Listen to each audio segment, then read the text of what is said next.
Hello and welcome to this video. Today we're going to be taking a look at this, the FIFNE M9 wireless microphone kit. Also, this video is brought to you by FIFNE. They give me the money to purchase this microphone kit. However, they've not seen this video before it's gone out, and the thoughts and opinions in it are my own. You are currently listening to the M9 through your ears. It's been processed in Adobe Premiere Pro using their voice enhance. I just want to get it right off the bat. For 72 quid, you cannot complain. Pretty good coming from me. So, start with what you get in the box. You get a quick start guide, nobody ever reads. Then you get a nice carrying case, which houses everything. You have your charging cradle, which holds your two microphones and your receiver. You also get a TRS to USB-C cable to plug it into your iPhone. You get a TRS to TRS to use it with your camera, and you also get a TRS to TRS, which is one of the 3 rings for an older smartphone with a 3.5mm headphone jack. Let's be realistic, who the fuck uses a phone with a headphone jack in 2025? Could have been a nice cost-cutting measure, but I'm sure that they don't cost all that much. So, I also really like the fact that it comes with a charging case as part of the package, and also an actual carrying case. The Rode Wireless Go 2 kit I've got literally come in a pouch, and you have to charge it with 3 separate cables. I mean, I bought a thing for it, which was about 30 or 40 quid. So that made the total nearly like 300 quid. If I'd have bought it new, it'd have been even more. You get it all in this £72, 70 quid fucking microphone kit. You need to be taking notes, Rode. But you're not going to. You're going to carry on ripping people off. The build of this is, is plastic. But again, for the price you're paying, it's actually really decent quality. I actually really love the design of these. I have the Rode Wireless Go 2, which is glossy. And the Rode logo is really obvious because it's white. I'm wearing a black t-shirt with the microphone clipped on here, and it's nowhere near as noticeable as the Rode one. I've never used a DJI one personally, but they also have branding on them, and they're also like the new ones are like transparent, and I don't quite get that. The actual microphones themselves have 3 buttons on. One is a power button, one is a noise reduction one, and one is a button to connect. They also have a USB-C port on the bottom for you to charge it with a cable, but I don't see why you would, because you can just charge it in the charging case. In the charging case, they're just magnetising, and it's great. On the receiver, you have an A and B button, which basically what you do is, if you're using 2 of them, you press the corresponding letter, and that cycles through 3 stages of volume. This is currently at the 3rd most loudest stage of volume, just as an example. Also has a button to connect, and also a power button. They connect automatically out of the box. The only thing I noticed was that the A was on the right and the B was on the left, but that's nothing. You can't just swap them over. It's not a big thing. You also get 2 wind muffs as well to pop onto the microphone at the top. The main gripe I have with these is there is no mic input. On my Rode ones, you can plug a loud mic in. Don't get me wrong, most people who use those sort of kits do just use the actual transmitter itself, which, from my testing with this, is actually pretty damn good. From my testing, I didn't like the sound of it going into my iPhone. It was really, it wasn't great.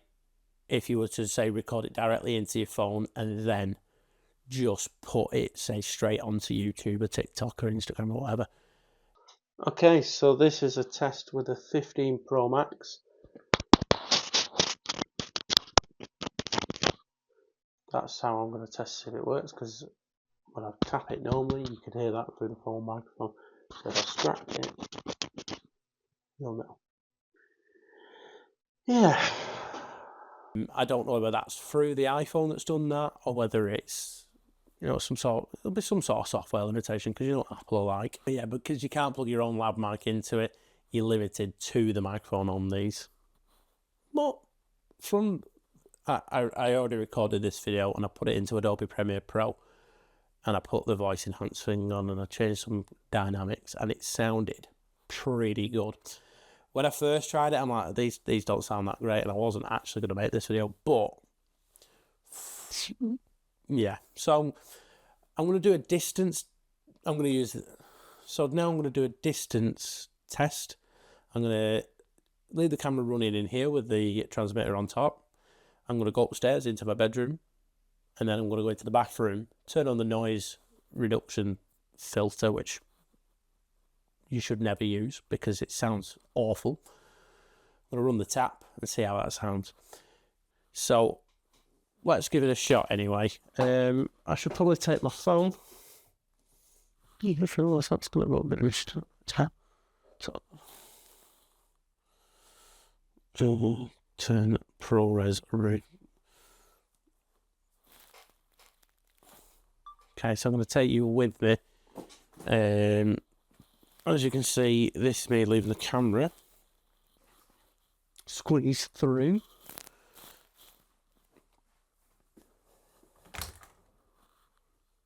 Leave the door open as part of the test to make it a bit fairer.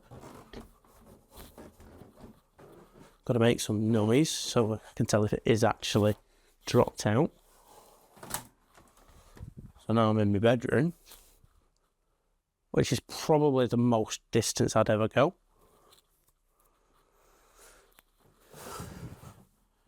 You know what, to be fair, this might be a good sample. So it's warm here.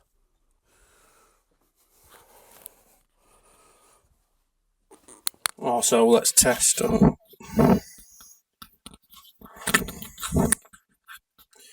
test it with the noise wind reduction thing. Again, I don't know if it's actually recording directly into the thing, but if I turn the tap on and I stand here and talk to it, this is with actual background noise. So yeah, let's see how that sounds, if it is picking this up at all. I also probably wouldn't recommend getting this microphone wet. So now if we go back down,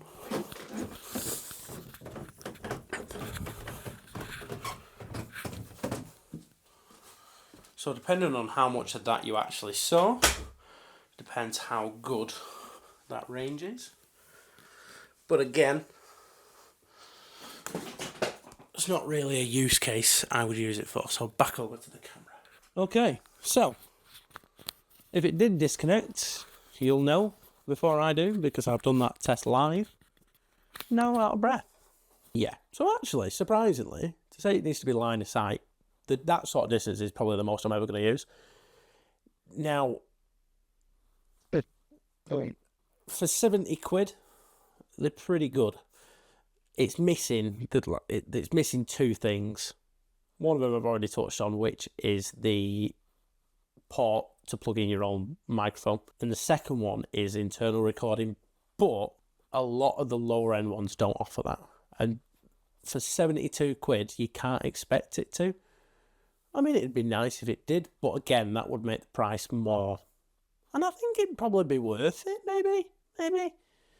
But then you competing with the likes of like Hollyland and other ones, and because my Rode kit cost me 250 quid because I bought it used from CX, and I know there can be more than that.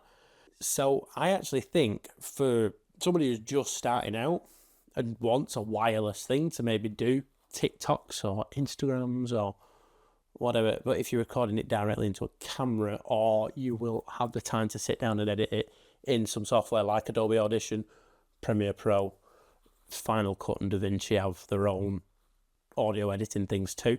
If you can edit your audio, then yes, I recommend this.